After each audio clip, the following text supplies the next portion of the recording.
Mulai sekarang hidup di hutan aja loe. Jangan datang ke rumahku lagi. Aku sudah bosan dengan kamu, Kuyat. Ayo sayang. Kita pulang sekarang. Tinggalkan saja dia di sini.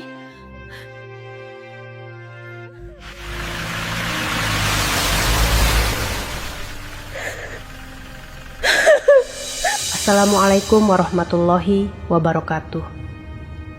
Namaku Arini. Saat itu aku sedang hamil 7 bulan. Aku duduk di kursi belakang mobil saat pulang bersama suamiku setelah mengunjungi rumah saudaranya.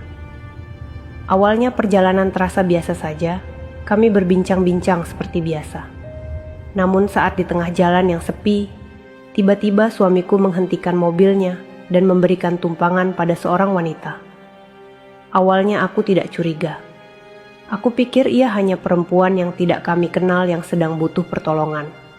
Aku bahkan sempat tersenyum kecil dan merasa bangga pada suamiku yang tampak peduli terhadap sesama manusia.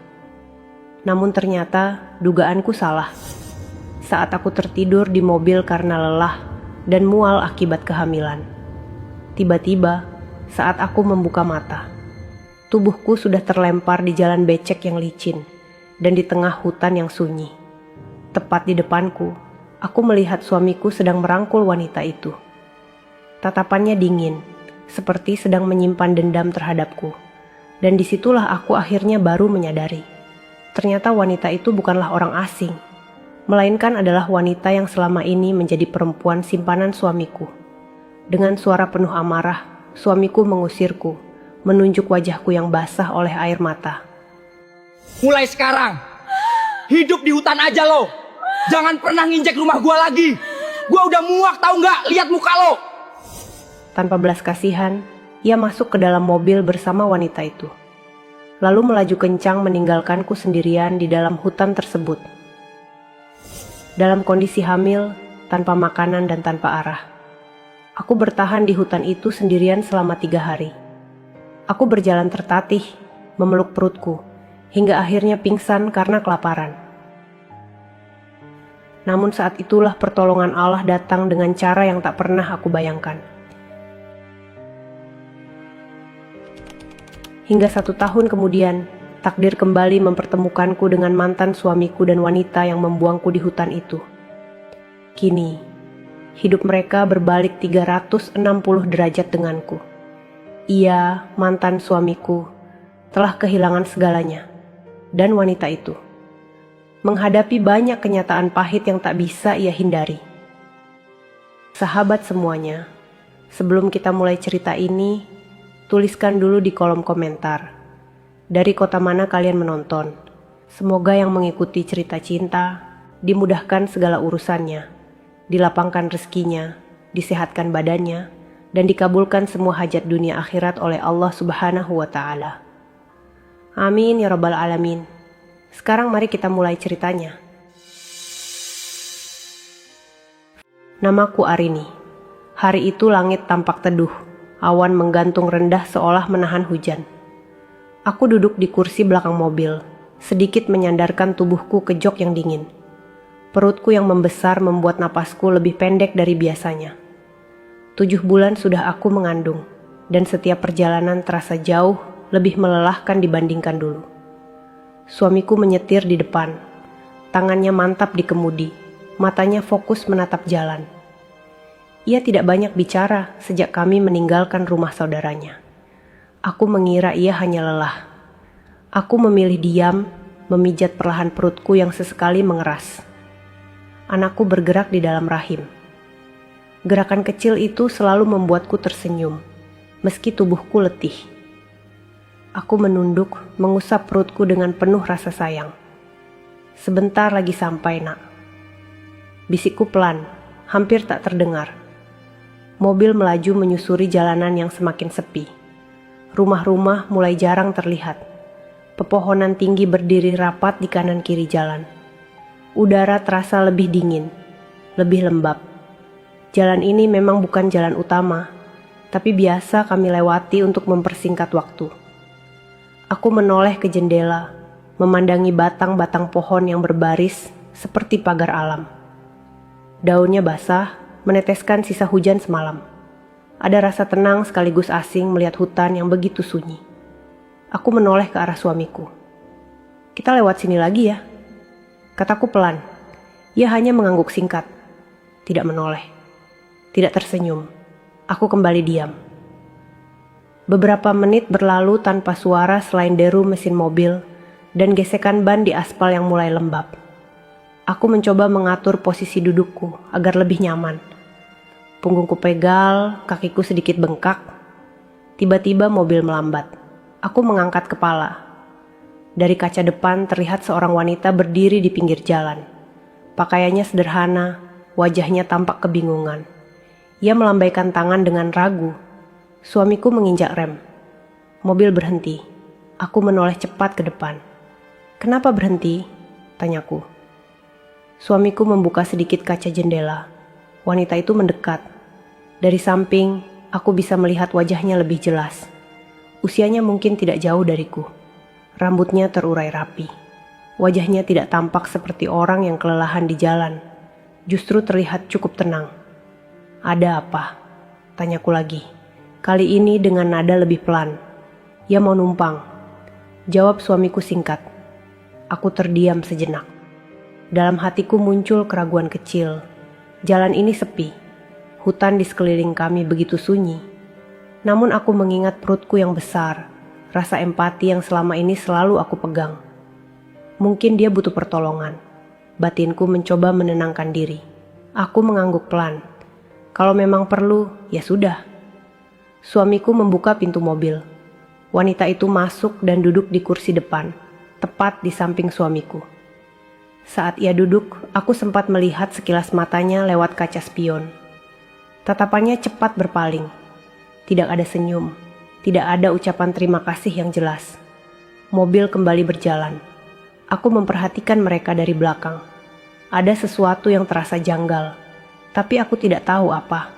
Suamiku dan wanita itu tidak banyak bicara, namun keheningan mereka bukan keheningan orang asing. Ada jeda-jeda aneh, ada napas yang tertahan, ada sikap kaku yang sulit dijelaskan. Aku mencoba mengabaikannya. Mungkin aku terlalu sensitif karena hamil. Mungkin pikiranku saja yang berlebihan. Aku menyandarkan kepala ke jok. Mata terasa berat. Sejak pagi aku memang kurang tidur. Rasa mual datang dan pergi. Perjalanan yang panjang membuat tubuhku semakin lemah. Aku memejamkan mata. Dalam setengah sadar, aku masih bisa mendengar suara mesin mobil. Aku masih bisa merasakan getaran kecil dari jalan yang tidak rata. Aku masih bisa merasakan tangan kecil di perutku yang bergerak pelan. Aku tertidur. Aku tidak tahu berapa lama aku terlelap. Mungkin hanya beberapa menit. Mungkin lebih lama. Yang aku tahu, tidur itu bukan tidur yang tenang. Aku terbangun dengan sentakan keras. Tubuhku terasa terlempar. Punggungku menghantam sesuatu yang dingin dan basah. Kepalaku terasa pusing. Nafasku tercekat. Bau tanah lembab langsung menusuk hidungku. Aku membuka mata dengan panik. Yang kulihat pertama kali adalah langit kelabu, tertutup dedaunan pohon yang rapat. Bukan langit yang kulihat dari dalam mobil. Bukan atap kendaraan. Bukan kursi empuk yang tadi menopang tubuhku. Aku berada di tanah.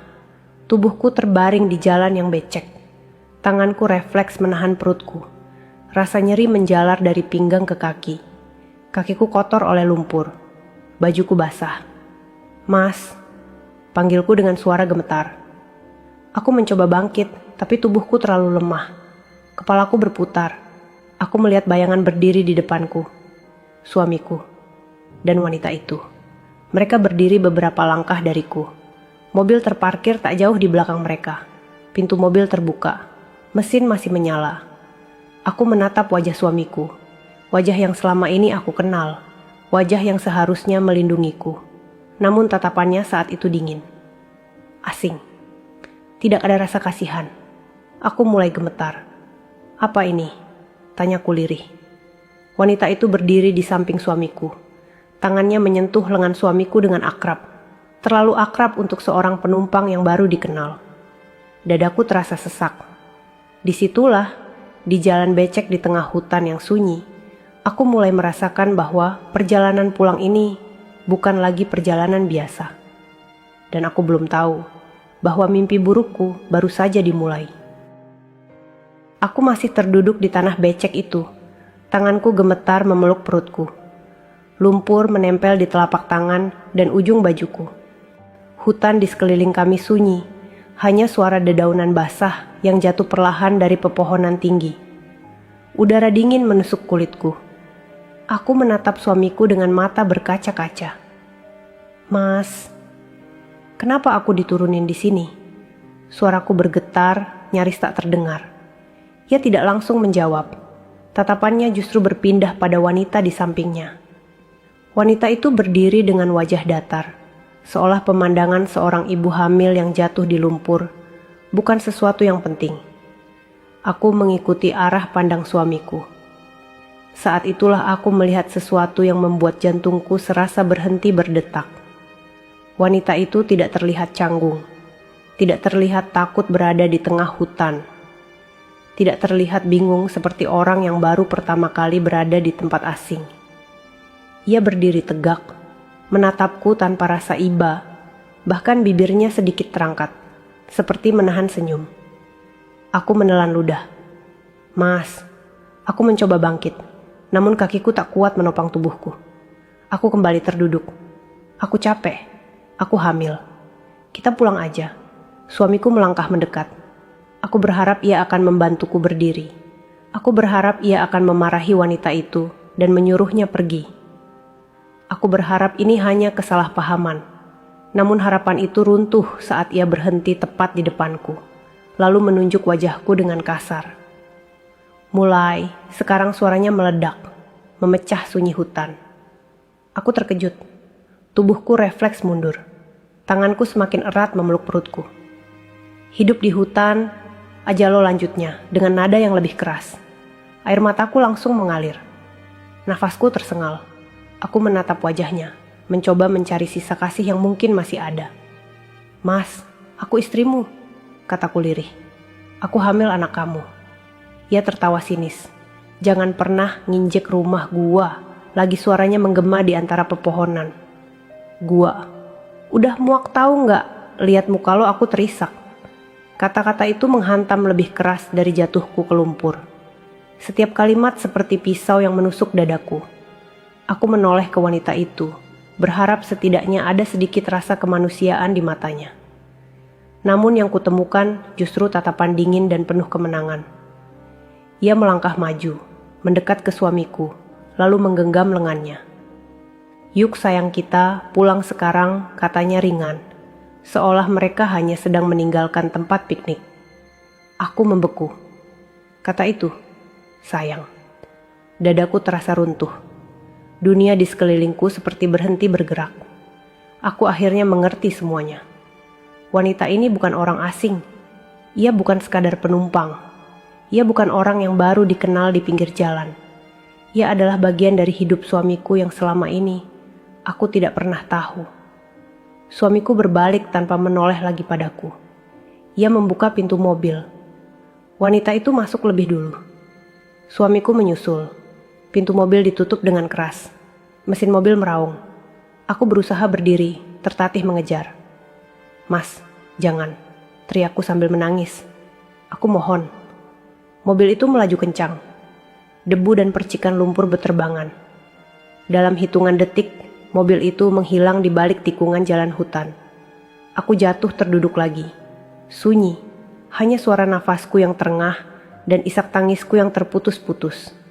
Tidak ada suara mesin, tidak ada langkah kaki, tidak ada manusia lain. Aku sendirian. Aku memandang ke sekeliling. Pohon-pohon tinggi menjulang seperti dinding tak berujung. Jalanan licin membentang ke arah yang tidak aku kenal. Tidak ada rumah, tidak ada cahaya, tidak ada tanda kehidupan. Aku meraba kantong bajuku. Ponselku tidak ada, tas kecilku tidak ada. Semua tertinggal di mobil itu. Tangisku semakin pecah. Aku memeluk perutku erat-erat, mencoba melindungi anakku dari dingin dan ketakutan yang mulai menggerogoti pikiranku. Ya Allah, bisikku sambil terisak. Tolong aku. Langit semakin gelap. Angin berembus pelan, membawa aroma tanah basah dan dedaunan busuk. Aku mencoba bangkit lagi, berjalan beberapa langkah, namun kakiku gemetar dan tubuhku terlalu lemah. Aku tidak tahu kemana harus pergi. Aku tidak tahu berapa lama aku bisa bertahan. Yang aku tahu, di tengah hutan ini, aku telah dibuang oleh orang yang paling aku percaya. Dan malam itu baru saja dimulai. Aku masih duduk di tepi jalan becek itu saat senja mulai turun. Cahaya matahari perlahan menghilang di balik pepohonan tinggi. Udara menjadi semakin dingin. Kabut tipis mulai turun pelan, menyelimuti hutan seperti selimut kelabu. Tubuhku menggigil. Aku mencoba berdiri lagi. Kakiku terasa kaku, nyeri menjalar dari pergelangan hingga pinggang. Setiap kali aku melangkah, rasa sakit menusuk perutku. Aku menahan napas, takut anakku ikut merasakan penderitaanku. Aku berjalan pelan menyusuri jalan itu. Tanganku sesekali menyentuh batang pohon agar tidak terjatuh. Lumpur membuat kakiku sering tergelincir. Bajuku semakin kotor. Kerudungku basah oleh keringat dan embun. Aku tidak tahu kemana aku harus pergi. Setiap arah terlihat sama. Pohon-pohon berdiri rapat tanpa celah. Jalan ini seolah tidak pernah berakhir. Tidak ada rumah, tidak ada lampu, tidak ada suara manusia, hanya suara hutan. Suara serangga mulai terdengar. Sesekali terdengar bunyi ranting patah entah karena apa. Angin berdesir pelan, membuat daun-daun bergerak seperti bisikan. Ketakutan mulai merayap ke dalam pikiranku. Aku berhenti berjalan. Nafasku terengah. Dadaku sesak. Aku menunduk, memeluk perutku. Ya Allah, bisikku pelan. Aku takut. Air mataku kembali jatuh. Aku mencoba menenangkan diri, mengusap wajahku dengan tangan yang penuh lumpur. Aku tidak boleh panik. Aku harus bertahan. Aku harus melindungi anakku. Aku duduk di bawah sebuah pohon besar. Akar-akarnya mencuat ke permukaan tanah, keras dan dingin. Aku bersandar di sana, mencoba mengistirahatkan tubuhku yang lemah. Perutku terasa melilit. Rasa lapar mulai terasa sejak sore tadi. Tenggorokanku kering. Aku menelan ludah berulang kali, berharap bisa menghilangkan rasa haus. Aku menutup mata sejenak. Dalam gelap, wajah suamiku kembali terbayang.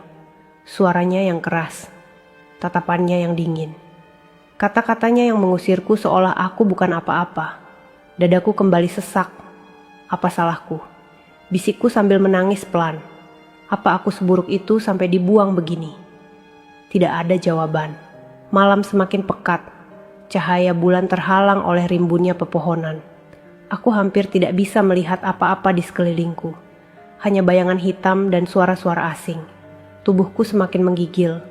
Aku merapatkan bajuku, memeluk perutku lebih erat. Aku mencoba berdoa, meski suaraku gemetar. Ya Allah, lindungi anakku. Jangan biarkan dia kenapa-kenapa. Aku tidak tahu berapa lama aku duduk di sana. Waktu terasa berjalan lambat. Rasa lelah perlahan mengalahkan ketakutan. Kelopak mataku terasa berat. Aku tahu tidur di tempat seperti ini berbahaya. Namun tubuhku sudah terlalu lemah untuk melawan. Aku terlelap. Aku terbangun dengan kaget saat tubuhku terasa dingin dan basah. Embun malam membasahi bajuku. Tubuhku terasa kaku. Aku membuka mata dan menyadari aku masih berada di bawah pohon itu. Pagi belum datang. Aku menghela napas panjang. Nafasku terasa berat. Kepalaku pusing. Aku mencoba bangkit, namun pandanganku berkunang-kunang. Aku kembali duduk. Perutku terasa semakin sakit.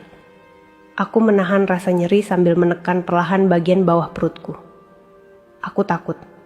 Aku sangat takut. Aku mencoba mengingat semua doa yang pernah aku hafal. Bibirku bergerak pelan, menyebut nama Allah berulang-ulang. Sedikit demi sedikit, langit mulai berubah warna. Gelap perlahan memudar menjadi abu-abu. Tanda pagi akan datang. Namun bersama pagi itu, kesadaranku justru semakin melemah. Aku menunduk. Nafasku semakin pendek. Tubuhku terasa ringan sekaligus berat. Aku mencoba memanggil. Tolong. Suaraku hampir tidak keluar. Aku tidak tahu apakah ada orang yang mendengar. Yang aku tahu, malam pertama di hutan ini telah menguras hampir seluruh kekuatanku. Dan aku masih harus bertahan untuk hari berikutnya. Pagi datang tanpa kehangatan. Sinar matahari hanya menyelinap tipis di antara celah pepohonan. Udara masih dingin, tanah masih basah, dan tubuhku terasa semakin lemah. Aku membuka mata dengan perlahan, menahan pusing yang berputar di kepala. Perutku kosong, rasa lapar menusuk dari dalam, bercampur dengan mual yang sudah lama menemaniku sejak hamil. Aku menelan ludah, berharap tenggorokanku tidak terasa sekering ini. Aku mencoba berdiri, kakiku gemetar hebat. Aku berpegangan pada batang pohon, menarik napas panjang agar tidak jatuh. Setiap gerakan terasa berat, seolah tubuhku menolak untuk diajak bertahan lebih lama. Aku harus mencari jalan keluar. Aku melangkah pelan menyusuri jalan yang sama seperti semalam. Lumpur masih licin. Beberapa kali kakiku hampir terpeleset. Aku menahan perutku dengan satu tangan, sementara tangan lainnya meraba udara, mencari pegangan. Tidak ada apa-apa. Tidak ada rumah. Tidak ada kendaraan. Tidak ada suara manusia. Hanya hutan yang seolah menelanku semakin dalam. Beberapa jam berlalu. Aku tidak tahu pasti berapa lama aku berjalan. Matahari naik perlahan, namun tidak memberi kehangatan. Yang ada justru rasa haus yang semakin menyiksa. Aku melihat genangan air kecil di pinggir jalan. Airnya coklat, bercampur lumpur. Aku berhenti, menatapnya lama. Tubuhku haus, bibirku kering, lidahku terasa pahit. Namun aku ragu. Aku ingat anakku. Aku menggeleng pelan. Aku tidak berani mengambil risiko. Aku memilih menahan haus itu meski kepalaku semakin pusing. Aku duduk di tepi jalan, menunduk lemah. Tangisku kembali pecah. Ya Allah, suaraku bergetar. Aku masih mau hidup. Anakku masih mau lahir. Air mataku jatuh ke tanah, bercampur dengan lumpur. Aku memeluk perutku, mencoba memberi kehangatan pada kehidupan kecil di dalam diriku. Aku mencoba bangkit lagi. Langkahku semakin pendek, nafasku semakin cepat. Dunia di sekelilingku terasa berputar pelan. Pandanganku mulai kabur di tepi. Sesekali aku memanggil, meski aku tahu tidak ada siapa-siapa. Tolong. Suara itu terdengar asing di telingaku sendiri. Menjelang siang, panas mulai terasa. Keringat mengalir di pelipisku. Bajuku basah bukan oleh hujan, tapi oleh tubuhku yang berjuang keras. Aku berhenti di bawah pohon lain. Aku bersandar, lalu perlahan duduk di tanah. Tenagaku hampir habis. Perutku kembali terasa nyeri. Aku menahan napas, mencoba meredam rasa sakit itu. Aku takut ini adalah tanda buruk. Aku menutup mata. Aku membayangkan rumah kecil yang dulu kutinggali. Aku membayangkan dapur sederhana, segelas air putih, dan kasur tipis tempat aku biasa beristirahat. Semua terasa begitu jauh. Wajah suamiku kembali muncul dalam ingatanku. Namun kali ini bukan wajah marahnya yang kuingat, melainkan wajah asing yang seolah tidak pernah mengenalku. Aku menggeleng pelan. Aku tidak boleh menyerah. Bisaku pada diri sendiri. Aku kembali berdoa. Tidak panjang, tidak indah. Hanya permohonan sederhana dari seorang ibu yang ketakutan. Ya Allah, kalau ini ujian, beri aku kekuatan. Kalau ini jalan hidupku, tolong selamatkan anakku. Matahari mulai condong ke barat. Hari kedua berlalu tanpa makanan, tanpa minuman, tanpa pertolongan. Tubuhku semakin lemah. Namun di balik kelelahan itu, ada satu hal yang masih menyala di dadaku. Harapan. Aku belum tahu bahwa malam berikutnya akan menjadi malam terberat dalam hidupku. Dan aku belum tahu bahwa setelah malam itu, hidupku akan berubah selamanya. Malam datang lebih cepat dari yang aku kira. Langit kembali menggelap, kali ini tanpa sisa warna jingga. Awan menutup bulan, membuat hutan tenggelam dalam kegelapan yang pekat. Suhu udara turun drastis. Tubuhku kembali menggigil, lebih hebat dari malam sebelumnya. Aku meringkuk di bawah pohon yang sama seperti siang tadi. Tenagaku sudah habis. Kakiku tidak lagi sanggup berdiri lama. Setiap kali aku mencoba mengubah posisi duduk, rasa nyeri langsung menjalar ke seluruh tubuhku. Perutku terasa kosong dan perih. Rasa lapar berubah menjadi rasa sakit yang tumpul. Tenggorokanku kering seperti terbakar. Bibirku pecah. Aku menjilatnya pelan, berharap ada sedikit kelembapan yang tersisa. Tidak ada. Aku memeluk perutku erat-erat. Nafasku pendek dan tidak beraturan. Di dalam rahimku, anakku terasa bergerak lebih lemah dari biasanya. Gerakan itu membuat dadaku semakin sesak. "Bertahan ya, Nak," bisikku lirih. "Ibu di sini." Aku mencoba menenangkan diri meski suara di kepalaku semakin kacau. Bayangan-bayangan aneh mulai muncul di sudut pandangku. Pepohonan seperti bergerak. Bayangan hitam terasa mendekat, lalu menjauh lagi. Aku menggeleng keras, mencoba mengusir rasa takut itu. Hujan turun tiba-tiba. Awalnya hanya rintik kecil, lalu berubah menjadi deras. Air hujan membasahi tanah, mengubah lumpur menjadi lebih licin. Bajuku basah kuyup dalam hitungan menit. Rambutku menempel di wajah. Tubuhku semakin dingin. Aku mencoba berdiri untuk mencari tempat berteduh yang lebih baik, namun kakiku tak mau bergerak. Aku jatuh terduduk lagi, kali ini lebih keras. Nafasku terhenti sejenak karena nyeri di pinggang. Aku terisak. Hujan dan air mata bercampur di wajahku. Aku menengadah ke langit yang tak terlihat. Ya Allah, suaraku hampir tidak keluar. Aku sudah tidak kuat. Aku menutup mata, mencoba menghemat tenaga. Namun suara hujan yang menghantam dedaunan justru membuat kepalaku semakin pusing. Dunia terasa berputar lambat. Kesadaranku mulai naik turun. Kadang aku merasa terjaga. Kadang aku seperti tertidur, lalu terbangun lagi tanpa tahu berapa lama waktu berlalu.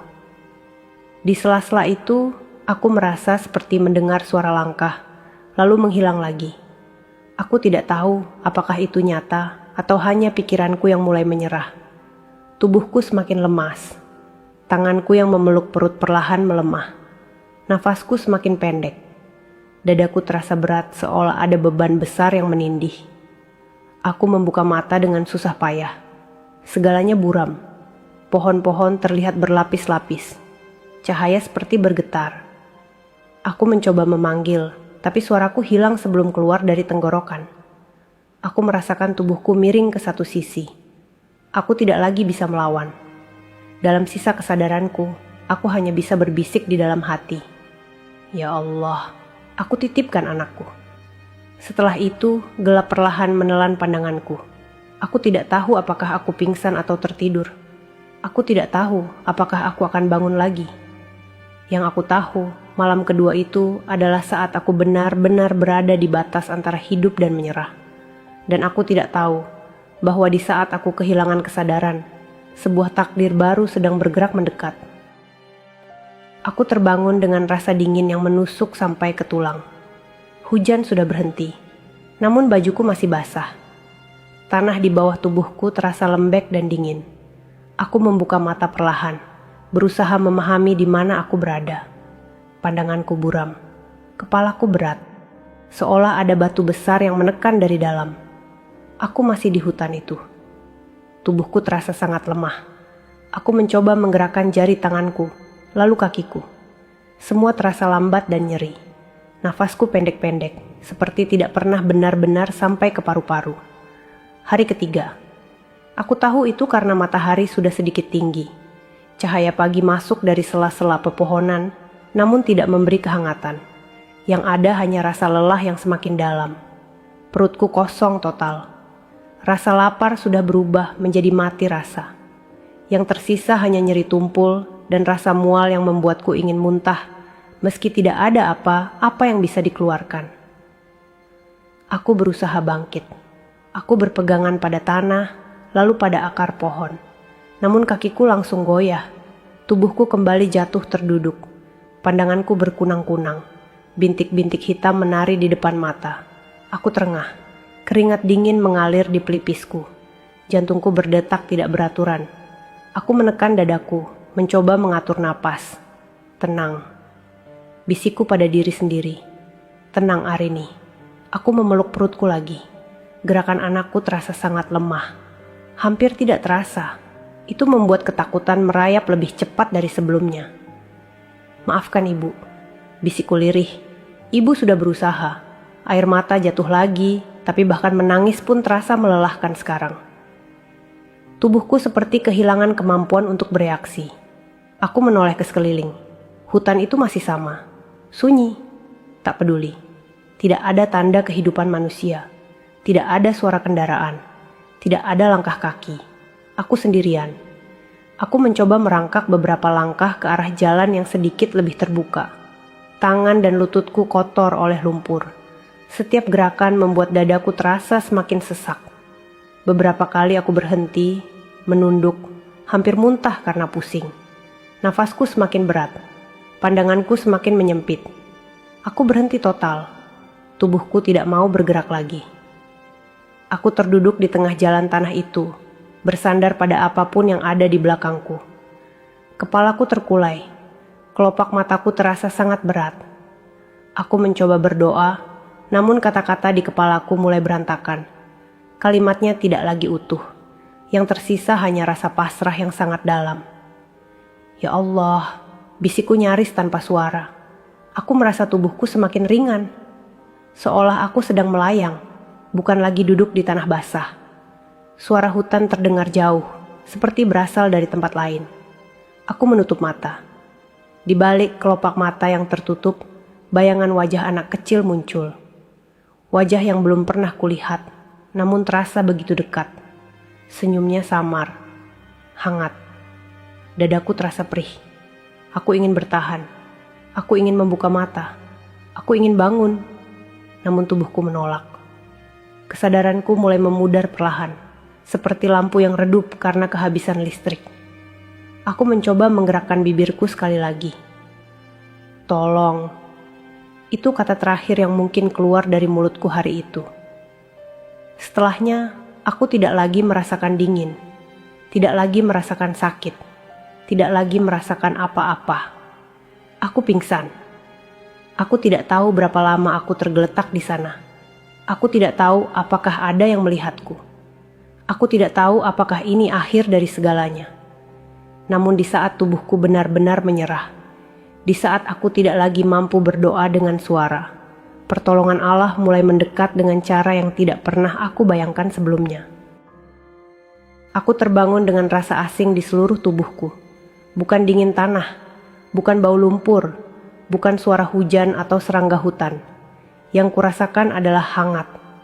Aku mengerang pelan. Kelopak mataku terasa berat, seperti direkatkan. Saat aku memaksa membukanya sedikit demi sedikit, cahaya lembut menyambut pandanganku. Bukan cahaya matahari yang menusuk, melainkan cahaya redup yang menenangkan. Aku terbaring. Di bawah kepalaku ada sesuatu yang empuk. Tubuhku diselimuti kain tebal. Bau kayu, bau asap tipis, dan aroma air hangat bercampur menjadi satu. Aku mencoba bergerak, tapi tubuhku masih lemah. Nafasku terdengar berat di telingaku sendiri.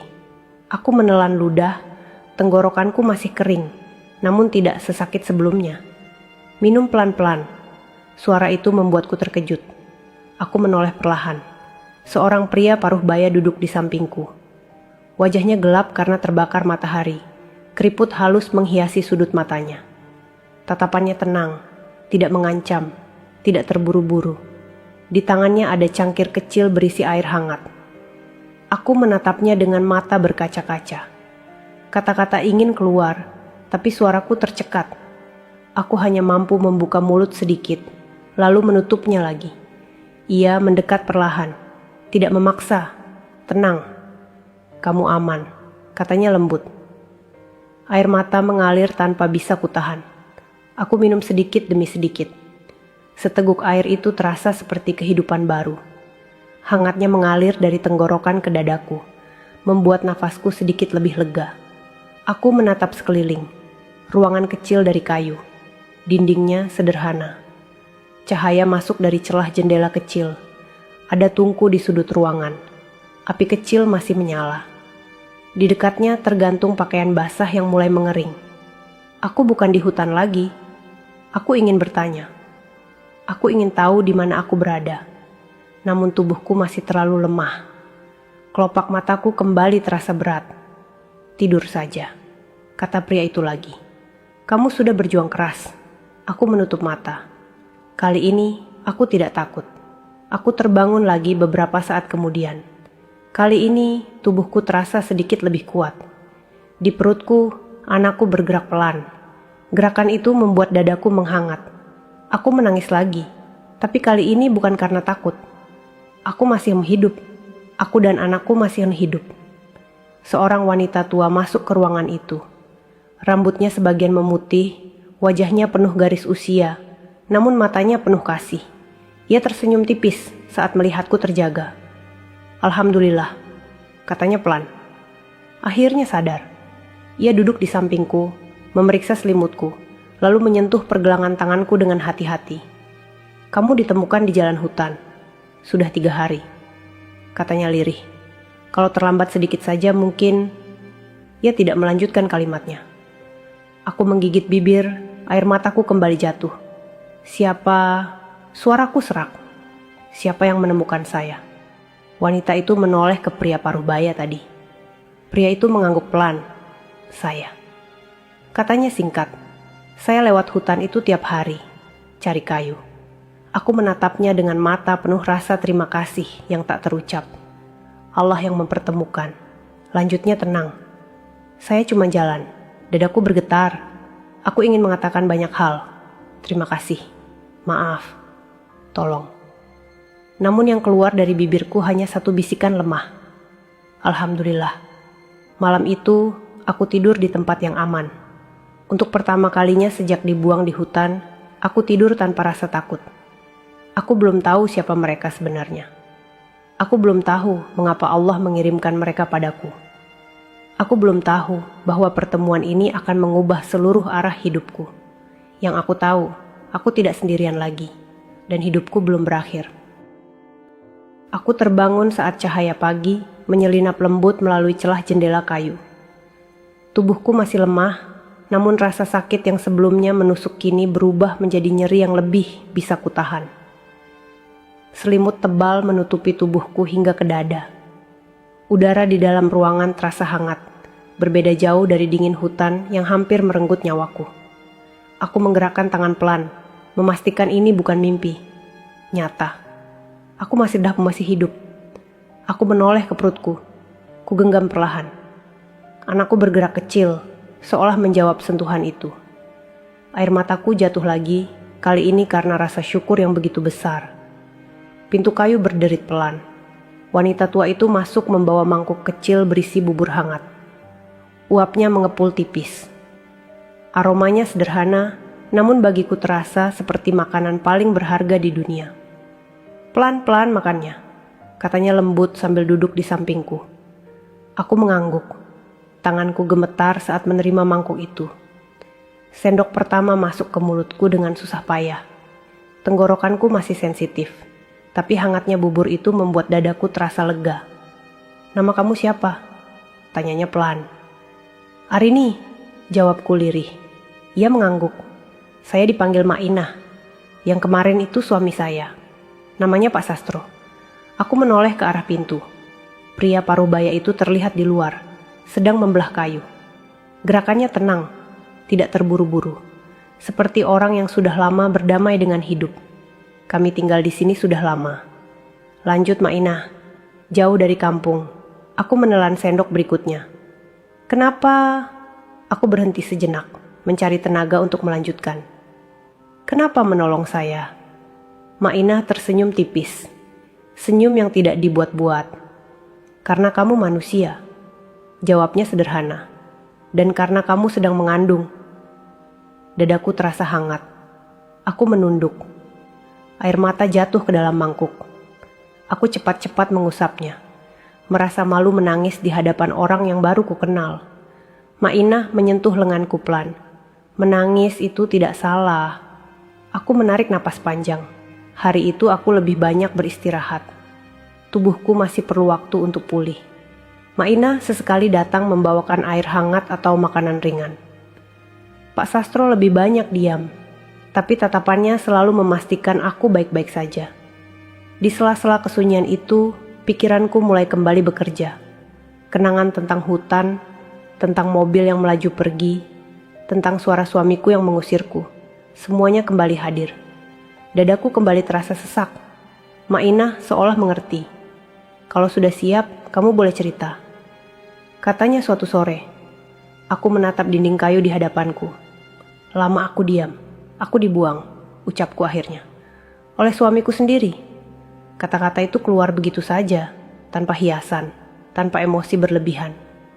Namun justru karena itu, rasa sakitnya terasa begitu nyata. Mainah tidak terkejut. Ia tidak memotong. Ia hanya mendengarkan.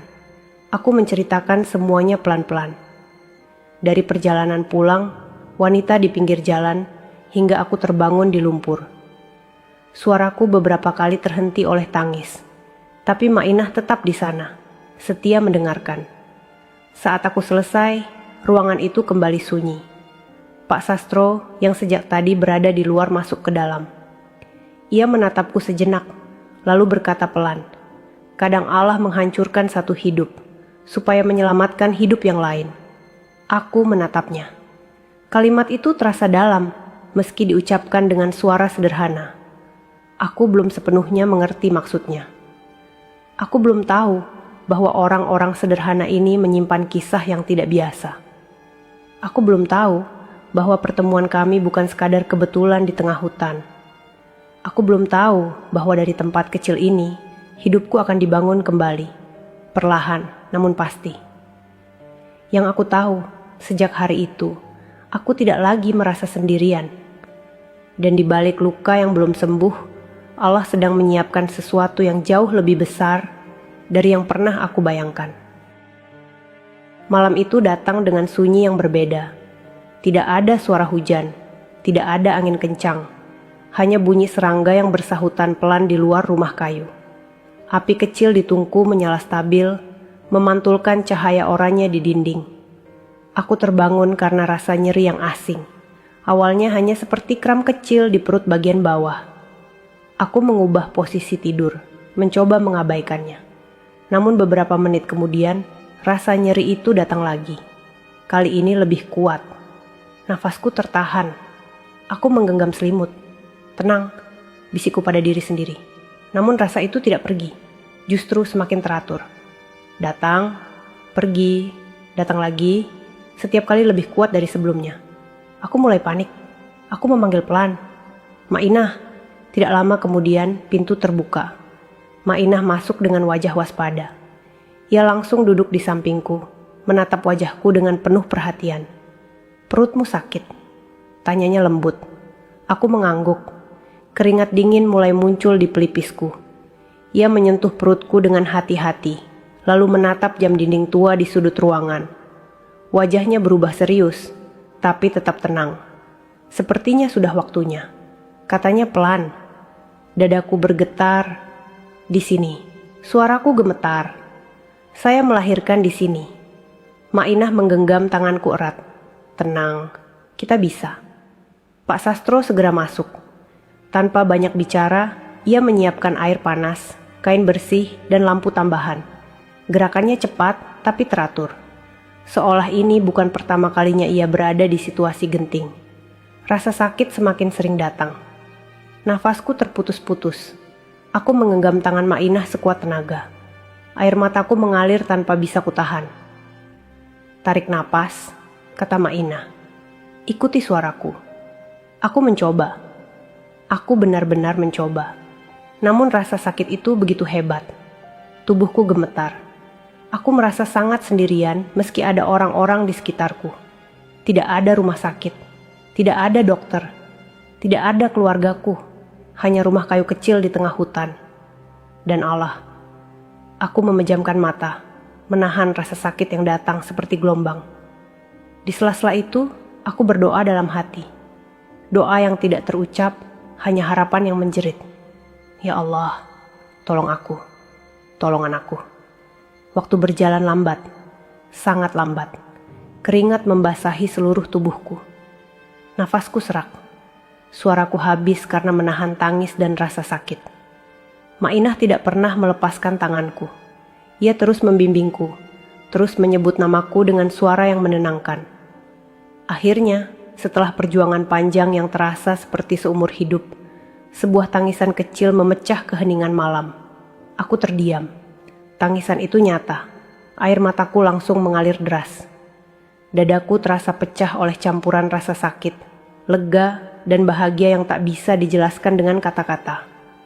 Mainah tersenyum lebar, matanya berkaca-kaca. Anakmu lahir, katanya lirih. Ia meletakkan tubuh kecil itu di dadaku. Kulitnya hangat, nafasnya kecil namun kuat. Tangisannya perlahan mereda saat aku memeluknya. Aku menangis sambil tersenyum.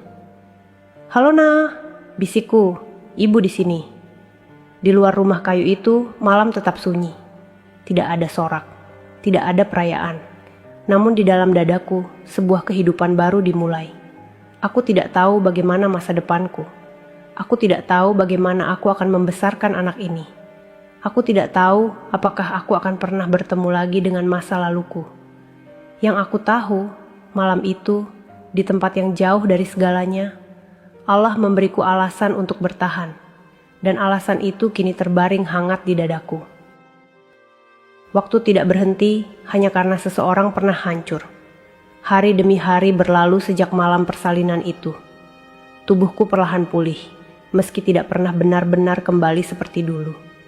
Setiap pagi aku bangun dengan rasa pegal, namun selalu ada alasan untuk tersenyum saat melihat wajah kecil di sampingku. Anakku tumbuh dengan sehat, tangisnya kuat, tatapannya jernih. Setiap kali ia menggenggam jariku dengan tangan kecilnya, aku merasa hidupku masih layak diperjuangkan. Aku tinggal bersama Mainah dan Pak Sastro selama beberapa bulan. Mereka tidak pernah bertanya kapan aku akan pergi, tidak pernah menuntut apapun dariku. Aku membantu sebisaku, membersihkan rumah, memasak, dan menjaga kebun kecil di belakang rumah kayu itu. Namun aku tahu, aku tidak bisa selamanya bersembunyi di sana. Aku harus berdiri di kakiku sendiri. Dengan bantuan Mainah, aku pindah ke kota kecil yang tidak terlalu jauh. Aku menyewa rumah kontrakan sederhana. Dindingnya tipis, lantainya dingin, dan atapnya bocor di beberapa bagian. Namun bagiku, itu adalah tempat paling aman yang pernah kumiliki. Aku mulai bekerja. Apa saja yang bisa kulakukan, aku lakukan. Mencuci pakaian orang, membersihkan rumah, menjahit sederhana, hingga menjaga anak orang lain saat malam. Tubuhku lelah, tapi jiwaku perlahan belajar berdiri lagi. Aku tidak pernah bercerita tentang masa laluku, tidak pada tetangga, tidak pada orang-orang di tempat kerjaku, tidak pada siapapun. Aku belajar diam. Aku menyimpan luka itu rapat-rapat di dalam dada. Bukan karena aku sudah lupa, tetapi karena aku tidak ingin hidupku terus ditentukan oleh rasa sakit itu.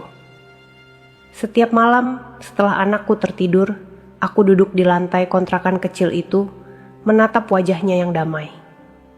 Disitulah aku menangis tanpa suara. Bukan karena lemah, tetapi karena aku belajar menerima. Aku belajar percaya bahwa Allah tidak pernah salah memilih jalan. Setahun berlalu. Anakku mulai belajar berjalan. Tawanya mengisi ruangan sempit itu. Tangannya selalu mencari aku. Dalam matanya, aku bukan wanita yang dibuang. Aku adalah ibunya. Dan itu cukup untuk membuatku kuat. Suatu pagi, aku harus keluar rumah lebih awal. Ada pekerjaan yang harus kuselesaikan di sebuah tempat yang cukup jauh dari kontrakan. Aku menitipkan anakku pada tetangga, lalu melangkah pergi dengan langkah biasa. Aku tidak tahu bahwa hari itu akan mengubah segalanya. Aku tidak tahu bahwa masa laluku sedang menungguku di sebuah tempat yang tidak pernah aku duga. Aku tidak tahu bahwa setelah setahun dalam diam, Allah akan mempertemukanku kembali dengan orang-orang yang pernah menghancurkanku. Dan kali ini, bukan aku yang akan jatuh. Pagi itu sebenarnya berjalan seperti biasa.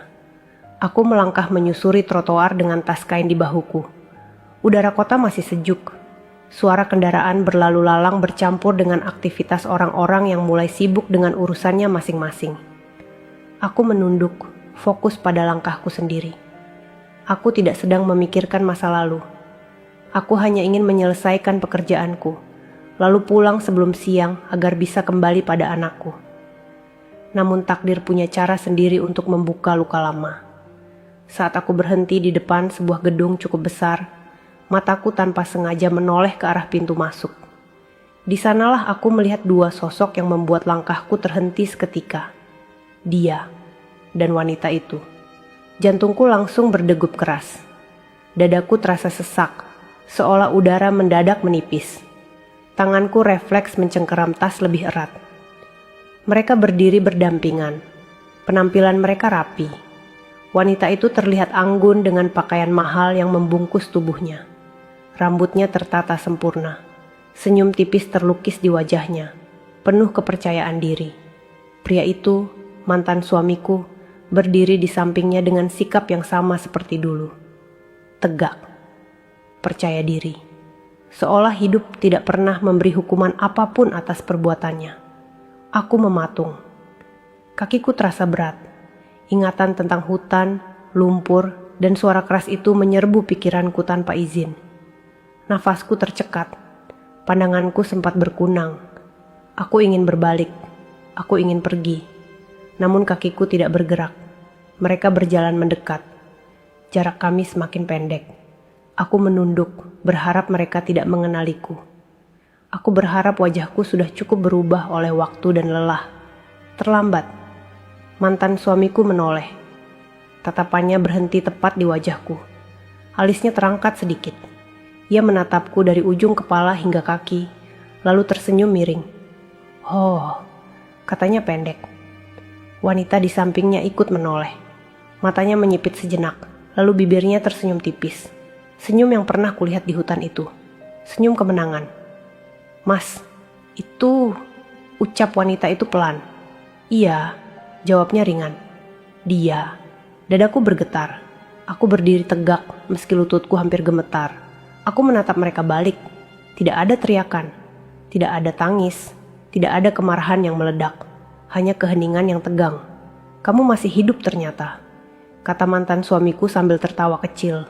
Kata-kata itu menusuk, namun aku menahannya. Aku menarik napas dalam, menenangkan diri. Aku tidak ingin runtuh di hadapan mereka. "Masih," jawabku singkat. Wanita itu melangkah setengah langkah ke depan. Tatapannya menyapu pakaianku yang sederhana. Sepatuku yang sudah usang, tas kain yang kugenggam. "Hidup kamu, ya begini," katanya sambil tersenyum tipis. Aku tidak menjawab. Aku memilih diam. Diam yang dulu menyelamatkanku. Diam yang kini menjadi benteng. Mereka tidak tahu apapun tentang hidupku selama setahun ini. Mereka tidak tahu tentang rumah kontrakan kecil itu. Mereka tidak tahu tentang tangisan malam yang kusembunyikan. Mereka tidak tahu tentang anak yang kini menjadi pusat hidupku. Dan mereka tidak tahu bahwa pertemuan ini bukanlah kebetulan. Aku melangkah melewati mereka. Langkahku pelan, namun mantap. Dadaku masih bergetar, tapi aku tidak lagi lemah.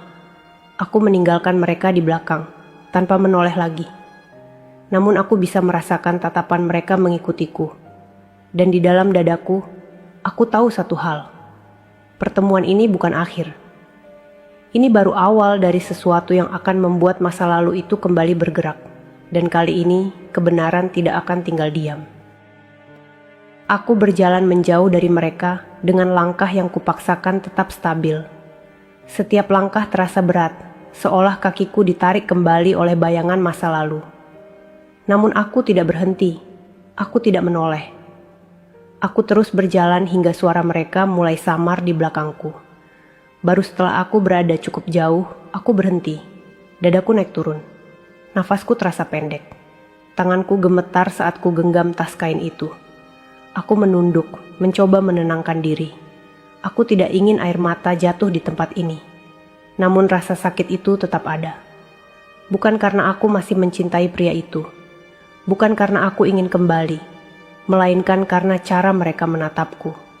Tatapan yang meremehkan. Tatapan yang seolah berkata bahwa hidupku berhenti di lumpur hutan itu. Aku menghela napas panjang, lalu kembali melangkah. Pekerjaan menungguku. Aku tidak bisa larut. Aku harus menyelesaikan tugasku hari ini. Beberapa jam kemudian, saat aku sedang berdiri di sudut ruangan tempatku bekerja, pintu terbuka. Aku langsung mengenali suara langkah itu. Jantungku berdegup lebih cepat. Mereka masuk. Mantan suamiku dan wanita itu kembali muncul, kali ini dengan sikap yang lebih santai. Mereka berbicara dengan seseorang yang tampak penting. Tawa mereka terdengar ringan, seolah dunia selalu berpihak pada mereka. Aku menunduk, berusaha tidak terlihat. Namun wanita itu melihatku. Ia mendekat, sengaja memperlambat langkahnya. Sepatunya yang mahal berhenti tepat di depanku. Aku bisa merasakan kehadirannya tanpa harus menatapnya. "Kamu kerja di sini sekarang?" katanya sambil menatapku dari atas ke bawah. Aku mengangguk pelan. "Iya." "Pantas." ucapnya ringan. "Dari dulu kamu memang cocok di tempat seperti ini." Aku menggenggam jemariku sendiri, menahan perasaan yang mulai bergejolak. Aku tidak menjawab. Diamku membuatnya tersenyum lebih lebar. Mantan suamiku ikut mendekat. Ia berdiri di samping wanita itu, menatapku dengan tatapan yang sama. "Kamu kelihatan capek," katanya. "Tapi ya mau gimana lagi?" Aku mengangkat wajahku. Tatapan kami bertemu. Tidak ada rasa takut di mataku. Tidak ada air mata. Yang ada hanya ketenangan yang kupelajari dari 1 tahun bertahan sendiri. Aku baik-baik saja. Jawabku singkat. Wanita itu terkekeh kecil. "Ya sudah, kami cuma mau bilang." Ia mendekat sedikit, menurunkan suaranya. "Jangan pernah muncul lagi di hidup kami." Aku menatapnya lurus. "Tenang," kataku pelan. Aku tidak berniat. Kalimat itu membuatnya terdiam sejenak. Seolah ia tidak menyangka aku akan menjawab setenang itu. Namun ia segera kembali tersenyum. "Bagus," katanya. "Tetaplah di duniamu." Mereka pergi. Aku berdiri diam cukup lama setelah itu. Tanganku masih gemetar, namun dadaku terasa lebih ringan dari yang aku kira. Ada sesuatu yang berubah di dalam diriku. Aku tidak lagi ingin membuktikan apapun pada mereka. Aku tidak lagi ingin berteriak tentang masa lalu. Aku hanya ingin melanjutkan hidupku. Namun aku belum tahu bahwa kata-kata mereka barusan akan menjadi pemicu dari sebuah kebenaran yang sudah lama tertahan. Aku belum tahu bahwa sikap meremehkan itu akan segera berbalik arah. Dan aku belum tahu bahwa Allah sedang menyiapkan penyesalan yang tidak akan pernah mereka lupakan. Hari itu belum benar-benar berakhir saat aku pulang ke kontrakan kecilku. Langkah kakiku terasa lebih berat dari biasanya. Bukan karena lelah bekerja, tetapi karena pertemuan siang tadi terus berputar di kepalaku. Wajah mereka, tatapan meremehkan itu, dan kalimat yang dilontarkan seolah hidupku tidak pernah berarti. Aku membuka pintu kontrakan perlahan. Anakku menyambutku dengan tawa kecilnya. Ia merangkak mendekat, lalu berdiri sambil berpegangan pada kaki meja. Matanya berbinar saat melihatku. Tangannya terulur, meminta digendong. Aku langsung berlutut dan memeluknya erat. Di pelukan kecil itu, semua rasa sakit sedikit mereda. Aku menghirup aroma tubuhnya yang hangat. Disinilah alasanku bertahan. Disinilah pusat hidupku sekarang. Malam itu, setelah anakku tertidur, ponsel lamaku bergetar pelan. Aku terkejut. Nomor tidak dikenal. Aku menatap layar cukup lama sebelum akhirnya mengangkat panggilan itu. "Arini." Suara di seberang terdengar tenang. "Kamu masih ingat saya?" Dadaku langsung menegang. "Pak Sastro." "Iya Pak," jawabku pelan. "Kami dengar kamu bertemu mereka." Lanjutnya tanpa basa-basi. "Mainah bilang kamu terlihat gelisah." Aku terdiam sejenak. Aku tidak pernah bercerita pada siapapun selain Mainah. Ternyata rasa cemas itu sampai juga pada mereka. "Iya Pak," jawabku jujur, tapi saya baik-baik saja. Ada jeda singkat di seberang sana. "Arini." Suara Pak Sastro terdengar lebih dalam. Tidak semua kebaikan datang untuk membuatmu diam selamanya. Aku mengerutkan dahi. Maksud Bapak. Kebenaran punya waktunya sendiri. Katanya pelan, dan sepertinya waktumu sudah dekat. Dadaku berdegup lebih cepat. Datanglah besok. Lanjutnya, bawa anakmu. Telepon ditutup. Aku duduk lama di lantai, memandangi ponsel di tanganku. Kata-kata Pak Sastro terus terngiang di kepalaku. Ada sesuatu yang terasa berbeda. Ada sesuatu yang selama ini tidak pernah aku tanyakan. Malam itu aku hampir tidak bisa tidur. Keesokan harinya, aku kembali ke rumah kayu di pinggir hutan, tempat yang pernah menyelamatkan hidupku. Mainah menyambutku dengan pelukan hangat. Pak Sastro berdiri di dekat jendela, menatap keluar sejenak sebelum akhirnya menoleh padaku. Kamu sudah cukup kuat sekarang, katanya pelan. Ia lalu membuka sebuah lemari kayu tua. Dari dalamnya, ia mengeluarkan sebuah map tebal. Wajahnya tenang, tapi sorot matanya serius. Setahun lalu, saat kamu ditemukan di hutan, kami tidak hanya menolong, katanya. Kami juga menyimpan sesuatu. Ia menyerahkan map itu padaku. Tanganku gemetar saat membukanya. Di dalamnya ada salinan laporan, foto-foto, dan beberapa dokumen yang tidak ku mengerti sepenuhnya. Namun satu nama langsung membuat dadaku bergetar. Nama mantan suamiku. Dan nama wanita itu. Aku menutup mulutku dengan tangan, napasku tercekat. Selama ini kami diam. Lanjut Pak Sastro. Bukan karena takut, tapi karena menunggu waktu yang tepat. Air mataku jatuh tanpa bisa kutahan. Aku mulai mengerti. Selama ini aku bukan hanya diselamatkan. Aku dilindungi, disiapkan, dikuatkan, agar saat kebenaran itu muncul, aku tidak lagi hancur karenanya. Aku menatap anakku yang tertidur di gendongan. Dan untuk pertama kalinya sejak dibuang di hutan, aku merasa benar-benar siap. Hari itu tiba tanpa pengumuman. Tidak ada suara guntur. Tidak ada tanda-tanda langit akan runtuh. Semuanya berjalan seperti biasa, seolah dunia tidak peduli pada apa yang akan terjadi di dalamnya. Namun bagi beberapa orang, hari itu menjadi awal dari kehancuran. Aku berdiri di sudut ruangan yang cukup luas, menggendong anakku dengan tenang. Nafasku teratur. Tanganku tidak lagi gemetar. Di hadapanku, beberapa orang duduk dengan wajah tegang. Suasana ruangan itu kaku, dipenuhi keheningan yang berat. Mantan suamiku duduk di salah satu kursi. Wajahnya pucat. Tatapannya tidak setajam dulu. Tangannya gelisah, sesekali mengepal, lalu membuka lagi. Wanita itu duduk di sampingnya. Namun kali ini tidak ada senyum di wajahnya. Tidak ada sikap angkuh. Rambutnya masih tertata rapi, pakaiannya masih mahal, tetapi sorot matanya kosong. Pak Sastro berdiri di depan ruangan. Suaranya tenang, namun setiap kata yang keluar terasa berat.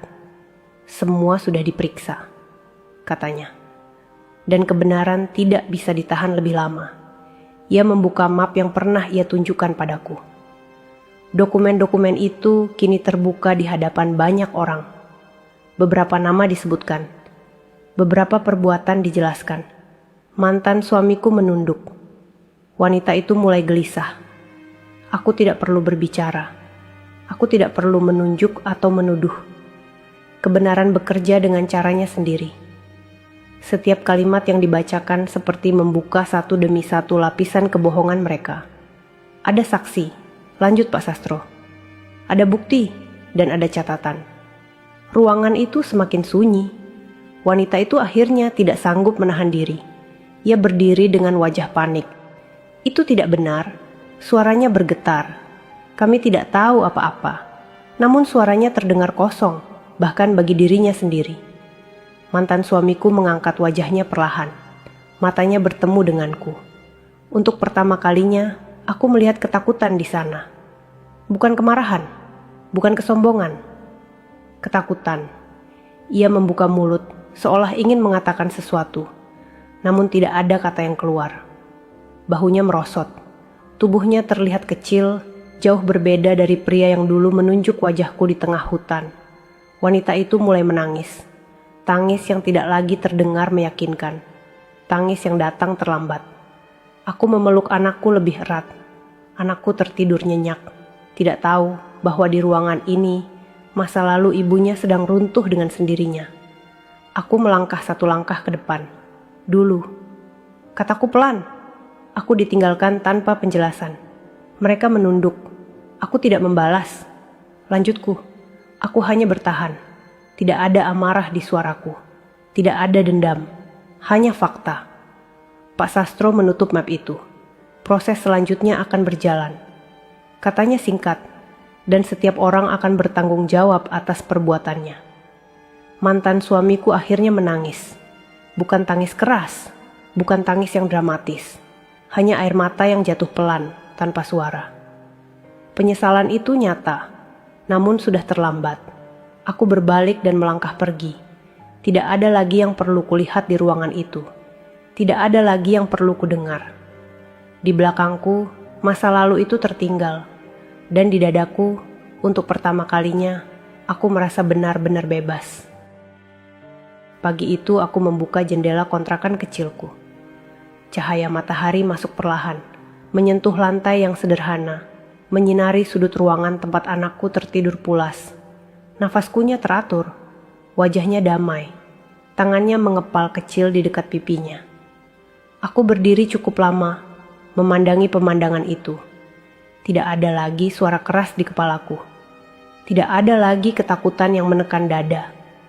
Yang ada hanya ketenangan yang tumbuh pelan-pelan, seperti luka yang akhirnya menemukan waktu untuk sembuh. Hari-hari berikutnya berjalan sederhana. Aku tetap bekerja, tetap mengurus anakku, tetap pulang ke rumah kecil ini dengan langkah yang sama. Tidak ada perubahan besar yang mencolok dari luar. Namun di dalam diriku, segalanya telah berubah. Aku tidak lagi merasa dibuang. Aku tidak lagi merasa gagal. Aku tidak lagi merasa kecil. Aku pernah dijatuhkan di jalan becek di tengah hutan. Aku pernah ditinggalkan dalam keadaan paling rapuh.